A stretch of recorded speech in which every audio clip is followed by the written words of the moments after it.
영혼 추수의 날에 불못에 던져지는 이유. 들을 귀가 있는 자는 들을 것이다.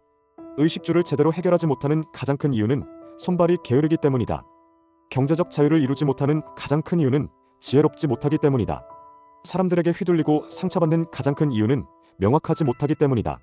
타인을 기망하여 이룬 부가 결국 흩어지는 가장 큰 이유는 본래부터 자신의 것이 아니었기 때문이다. 곧 그때가 이르리니 건져내는 자들의 편이 아닌 버려질 자들의 편에 서게 되는 가장 큰 이유는 깨어나지 못하여 신성 회복이 안 되었기 때문이다. 인류가 멸망하니 속히 깨어나라는 진리를 들었음에도 불구하고 부와 성공, 명예 때문에 여전히 잠들어 있기 때문이다. 아버지의 자녀임을 깨닫지 못하여 어둠에 조력하였기 때문이다. 지은 죄가 많음에도 회개하지 않는 자들에게 어떤 사람이 온갖 악행을 저지르면서 살았다. 주변 사람들은 물론 불특정 다수에게 공연히 글로써 말로써 상처를 주는 일이 다반사였다. 그에게 상처받은 자들은 혼자서 괴로워하고 억울해하고 분노하고 심지어 어떤 사람은 목숨을 버릴 생각마저 하였다. 한 사람이 너무나 억울하고 분통하여 피눈물을 흘리다가 그를 수사기관에 고소하였다. 그는 그동안 죄를 짓는 일을 밥 먹듯이 하였던 자여서 이번에도 잘 빠져나가겠거니 가볍게 여겼다. 그러던 어느 날 살면서 사람들에게 온갖 상처를 주고 죄를 많이 지은 자가 친구들과 음식점에 가게 되었다. 안에서 새는 바가지가 밖에서도 샌다는 말이 있다.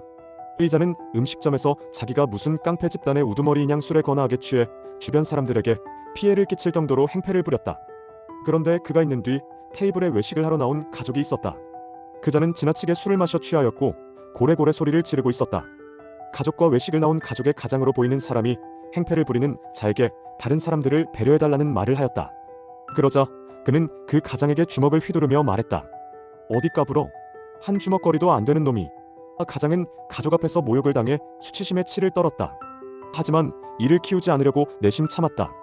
그 가장은 아직 음식은 많이 남았지만 행패를 부리는 자 때문에 서둘러 음식점을 나와야 했다.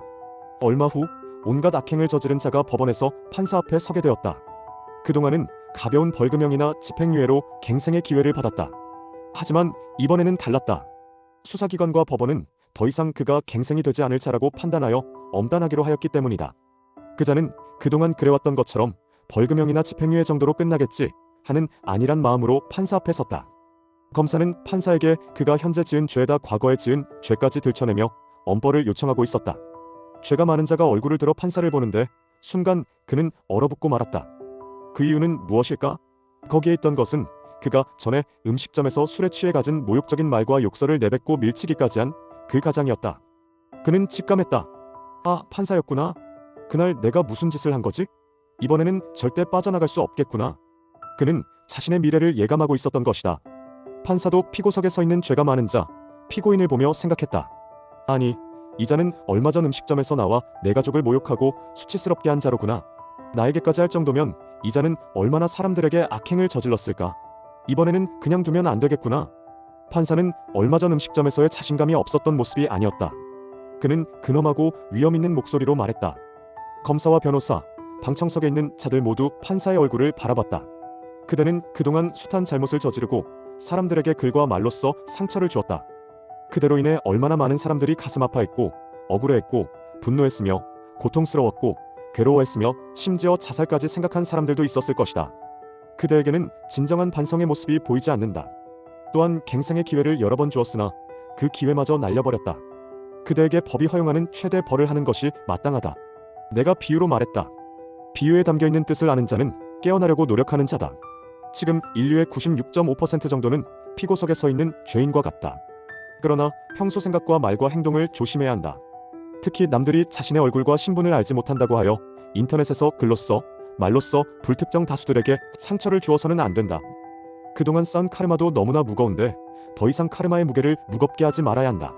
스스로 생각했을 때 남의 눈물에 피눈물 나게 하였던 일들이 많아 지옥 갈 것 같다고 스스로 여기는 자는 그렇게 될 것이다. 어떤 이들은 추수의 날에 영혼이 지옥의 불못에 던져질 것이고 어떤 이들은 교도소 행성으로 알려져 있는 디스토피아 다문으로 가게 될 것이다. 그 이유는 스스로 잘 알고 있을 것이다. 몇 년 후면 지구 극이동이 있을 것이고 극이동 직전에 1차 휴거가 일어난다. 그리고 몇 년 후 지구 멸망이 도래한다. 살면서 지은 죄가 많은 이들은 현재 남아있는 몇 년의 시간으로 카르마를 정화하고 해소하려면 시간이 너무 짧다. 내 말을 기억하라. 이 시대는 지금 끝이 나고 있다.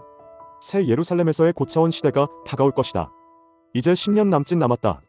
곧 있을 1차 휴거와 인류 멸망 전 차원 상승을 도와줄 책이 출간되었다.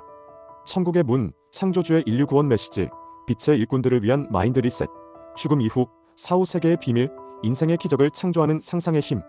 이 책들에는 사람들이 그동안 잘못 알고 있는 사후 세계, 천국, 영적 성장, 차원 상승 등에 관해 자세히 설명되어 있다. 그동안 세상에 나온 그 어떤 책들보다도 경이롭고 위대하다. 진정으로 의식 성장, 영적 성장에 관심이 있는 사람은 반드시 구매해서 읽어보라.